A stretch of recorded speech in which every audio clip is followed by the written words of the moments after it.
Salve pessoal, dando continuidade a essa nossa super videoaula aqui sobre arte moderna. A gente vai falar agora sobre o cubismo, o cubismo que surge ali como a primeira dessas vanguardas do século XX, né? Apesar da gente ter um movimento que dá origem ao expressionismo lá com Van Gogh, Munch, no finalzinho do século XIX, né? Se a gente pensar nas chamadas vanguardas do século XX, né? Aí então a gente vai pensar no cubismo como a primeira dessas vanguardas, ela que é representada fundamentalmente ali pelo seu precursor, que é Pablo Picasso. Dá uma olhada então na tela Demoiselles d'Avignon, As Damas de Avignon, de 1907, que é considerado o marco inicial do cubismo, certo? O que acontece? Qual é a grande revolução em arte que o cubismo nos proporciona, que a gente pode identificar por essa obra de arte aqui? Nós temos a ideia de que o artista, ele parece se preocupar em registrar diversos ângulos da mesma cena, certo? Então vejam, a gente tinha falado no vídeo anterior sobre uma ideia de dinâmica, uma ideia de movimento que a arte moderna começa a colocar de maneira muito forte. Então olha só, aqui,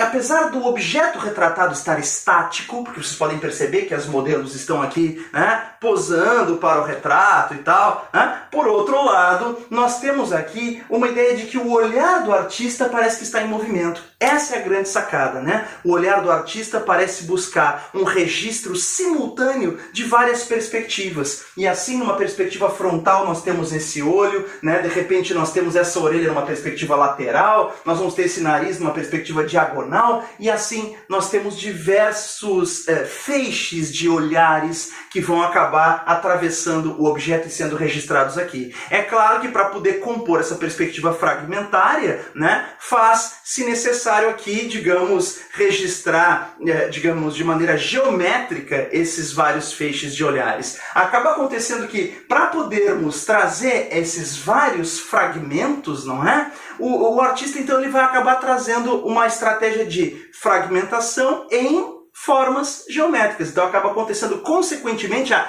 geometrização da figura, que é aquilo que dá nome ao movimento chamado cubismo, beleza? Então, para a gente deixar sistematizada a informação, o cubismo ele traz uma ruptura com o ponto de vista estático, não é? Quer dizer, então ele tem um ponto de vista dinâmico, são vários olhares, digamos assim, simultâneos sobre o objeto, né? E essa multiplicidade de perspectivas. A gente já falou então a respeito dessa geometrização da figura, que é uma característica marcante do movimento, tá certo? E é claro, né, esse movimento foi o primeiro a promover mesmo, aqui entre as vanguardas do século XX, uma ruptura radical com o real, ou seja, como a gente falou no vídeo anterior, não importa mais registrar o mundo em si, a realidade em si, mas a realidade para si, ou seja, como o artista vê a realidade, tá? Já aconteceu, por exemplo, numa prova do Enem, da gente ter uma pintura muito conhecida de Pablo Picasso, né, que é Guernica, certo? E em Guernica ali colocou-se uma afirmativa dizendo que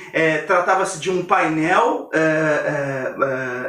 ideográfico, certo? Um painel ideográfico monocromático, certo? Caracterizado pelo desprezo pelo real. E muita gente pensou, caraca, mas Guernica aconteceu, o bombardeio em Guernica, aquilo é realidade.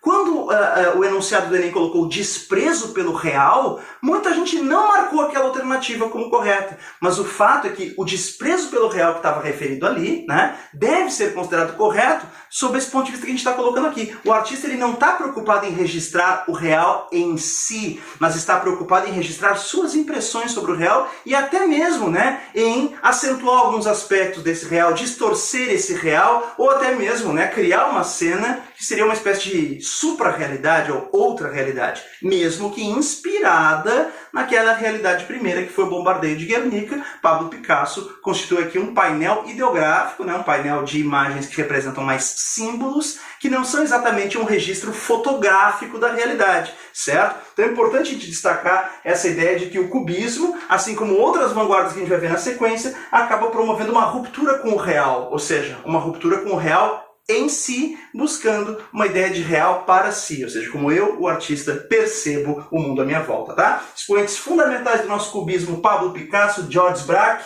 certo? E nós temos aqui também, né, uma obra de Cavalcante para percebermos como essas vanguardas influenciaram profundamente, né, os nossos artistas brasileiros, evidentemente, né? Como a gente já comentou, a elite paulistana, que vai ser, né, o epicentro ali do modernismo no Brasil, que vai ser formadora daquela nossa primeira fase modernista, chamada Geração de 22, essa, né, elite paulistana que estuda na Europa, ela vai evidentemente se contagiar daquele espírito renovador das vanguardas, e quando chega aqui ao Brasil, né, vai trazer, né, vai importar essas novidades.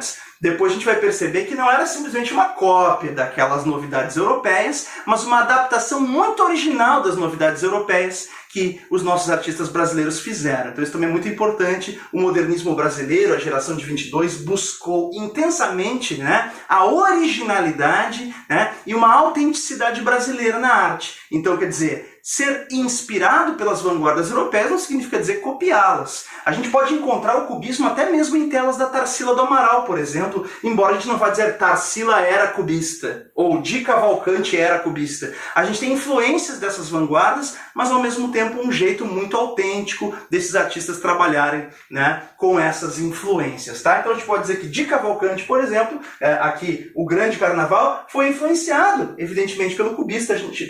A gente pode ver, né, aqui algumas formas geométricas, né, as figuras geometrizadas, essa diversidade de perspectivas, que faz lembrar muito, por exemplo, a composição do rosto lá, por exemplo, das figuras humanas em Pablo Picasso, ó, tá? Então é isso, pessoal. A respeito do cubismo, então, nós ficamos por aqui e na sequência voltamos com mais vanguardas europeias. Valeu, galera!